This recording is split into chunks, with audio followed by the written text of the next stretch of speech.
एक दिन एक व्यापारी को अपनी संपत्ति की कीमत जानने की इच्छा हुई। लेखाधिकारी को बुलवाया गया। व्यापारी ने आदेश दिया, मेरी संपूर्ण संपत्ति की कीमत का निर्धारण कर ब्यौरा दीजिए। यह कार्य 5 दिन में हो जाना चाहिए।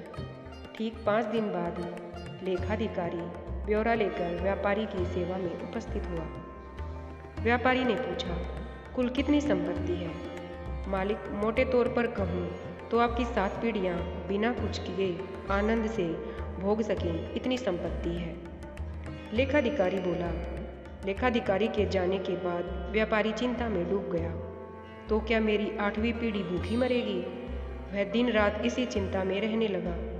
तनाव में रहते भूख भाग चुकी थी। कुछ ही दिनों में कमजोर हो गई।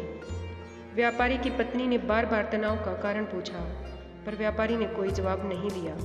व्यापारी की पत्नी ने व्यापारी की यह हालत देखी नहीं जा रही थी। मन की शांति के लिए व्यापारी की पत्नी ने व्यापारी को साधु संत के पास सत्संग में जाने के लिए राजी कर लिया।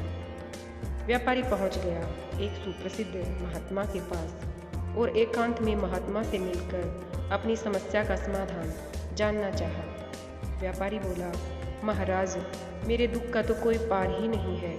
मेरी 8वीं पीढ़ी भूखी मर जाएगी। मेरे पास मात्र अपनी 7 पीढ़ियों के लिए ही धन है। कृपया कोई उपाय बताएं कि मेरे पास और संपत्ति आए और अगली पीढ़ियां भूखी ना मरें। आप जो भी बताएं, मैं करने को तैयार हूँ। व्यापारी ने महात्मा से प्रार्थना की। महात्मा ने समस्या समझी और बोले, इसका हल तो बड़ा आसान है। ध्यान से सुनो। बस्ती के अंतिम छोर पर एकदम गरीब बुढ़िया रहती है। न कोई कमाने वाला है और न वह कुछ कमा पाने में समर्थ है। उसे मात्र 1 किलो आटा दान दे दो। यदि वह यह दान स्वीकार कर लेगी तो इतना पुण्य मिलेगा कि तुम्हारी मनोकामना पूरी हो जाएगी। व्यापारी को बड़ा ही आसान उपाय मिल गया। उसे अब कहाँ सब्र था। घर पहुंचकर सेवक के साथ 50 किलो आटा लेकर पहुंच गई बुढ़िया की झोपड़ी पर। माताजी, मैं आपके लिए आटा लाया हूँ, इसे स्वीकार कीजिए। व्यापारी बोला, आटा तो मेरे पास है बेटा, मुझे नहीं चाहिए। बुढ़िया ने स्पष्ट इनकार कर दिया। सेठ जी ने कहा, फिर भी रख लीजिए। बुढ़िया माँ ने कहा, क्या करूँगी रख कर, मुझे आवश्यकता ही नहीं है। सेठ जी बोले, अच्छा कोई बात नहीं, 50 किलो न सही, 1 किलो तो रख लीजिए।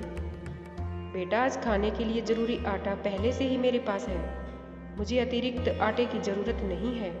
बुढ़िया ने फिर मना कर दिया। लेकिन सेठ जी को तो महात्मा जी का बताया उपाय हर हाल में पूरा करना था।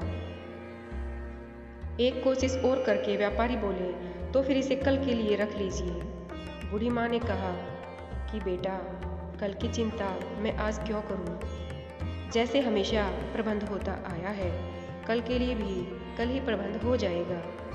इस बार भी बूढ़ी माँ ने लेने से साफ इनकार कर दिया। व्यापारी की आंखें खुल चुकी थी।